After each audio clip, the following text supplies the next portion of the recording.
Hello friends, ఈరోజు మన recipe వచ్చేసి క్యారమెల్ బ్రెడ్ పుడ్డింగ్. అసలు ఎంత తిన్నా ఇంకా ఇంకా తినాలనిపించే సింపుల్ స్వీట్ రెసిపీ ఎలా ప్రిపేర్ చేసుకోవాలో చూద్దాం. స్టవ్ ఆన్ చేసి ప్యాన్ పెట్టుకొని అందులో 1 కప్ షుగర్, అలాగే 2 టేబుల్ స్పూన్ వాటర్ పోసి షుగర్ బాగా మెల్ట్ అయిపోయి షుగర్ సిరప్ అంతా ఇలా బ్రౌన్ కలర్ వచ్చేంత వరకు ఉంచుకోవాలి. ఇలా బ్రౌన్ కలర్ వచ్చిన తర్వాత మనం ఏ మౌల్డ్లో అయితే చేయాలనుకుంటున్నామో ఆ మౌల్డ్లోకి షుగర్ సిరప్ని ట్రాన్స్ఫర్ చేసుకోవాలి.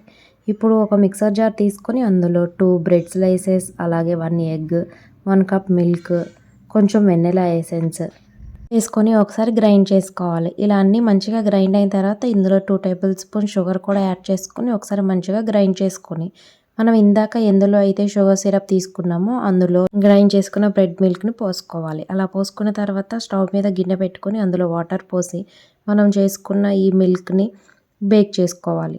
మీడియం ఫ్లేమ్లో ఒక 10 మినిట్స్ బేక్ చేసుకుంటే సరిపోతుంది. ఇలా లిడ్ పెట్టేసుకొని బేక్ చేసుకోవాలి. 10 మినిట్స్ తర్వాత మూత తీసి చూస్తే చూడండి, ఒకసారి చెక్ చేసుకుంటే ఏమీ రాలేదు, మంచిగా ఉడికిపోయింది. ఇప్పుడు దీని మీద ఒక ప్లేట్ పెట్టుకొని రివర్స్ చేసుకుంటే టేస్టీ క్యారమెల్ పుడ్డింగ్ రెడీ. చాలా సాఫ్ట్గా సేమ్ తింటుంటే జున్నులాగానే అనిపిస్తుంది. మీకు ఎప్పుడైనా స్వీట్ తినాలనిపించినప్పుడు క్విక్గా ఇలా ప్రిపేర్ చేసుకోవచ్చు.